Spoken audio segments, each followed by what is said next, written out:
সোমবার চট্টগ্রাম অঞ্চলে নির্বাচন কর্মকর্তাদের সাথে ভোটার তালিকা হালনাগাদ ও ত্রয়োদশ জাতীয় সংসদ নির্বাচনের প্রস্তুতি নিয়ে মতবিনিময় সভা করেন প্রধান নির্বাচন commissioner AMM Nasir Uddin. Circuit হাউসে অনুষ্ঠিত এই সভায় চট্টগ্রামের সকল জেলা উপজেলার কর্মকর্তারা অংশ নেন। এ সময় সিইসি বলেন, নির্বাচন কমিশন সম্পূর্ণ স্বাধীন, কোনো চাপ নেই। জনগণের ভোটাধিকার ফেরত দেওয়ার কাজ করছে কমিশন। সেই সাথে ভুয়া ভোটার শনাক্তে যাচাই বাছাইয়ের মাধ্যমে ভোটার তালিকা করা হবে বলেও জানান তিনি।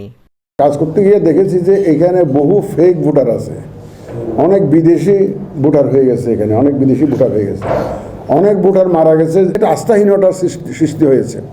এটাকে আমরা ফিরিয়ে আনার ব্যবস্থা নিচ্ছি। এ সময় আওয়ামী লীগ নির্বাচনে অংশ নিতে পারবে কিনা সাংবাদিকদের এমন প্রশ্নের জবাবে সিইসি বলেন, সরকার বা আদালত কর্তৃক নিষিদ্ধ না হলে নিবন্ধিত দলের নির্বাচনে আসতে বাধা নেই। তাদের নির্বাচন করা না করার ডিসিশনটা মূলত তারা যদি সিদ্ধান্ত নেয় দলীয়ভাবে যে আমরা নির্বাচন করবো না, তাহলে তো আমরা জোর করে করতে পারবো না। যদি ওনারা সিদ্ধান্ত নেয় এবং যদি দেখা যাচ্ছে যে রাজনৈতিক কোনো সিদ্ধান্ত যদি না আসে অথবা কোর্ট থেকে যদি কোনো বারণ, তাহলে আমরা তো উইয়ার আনলাম।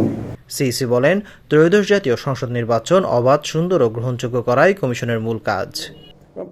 নাইমুল ইসলাম, বৈশাখী সংবাদ, চট্টগ্রাম।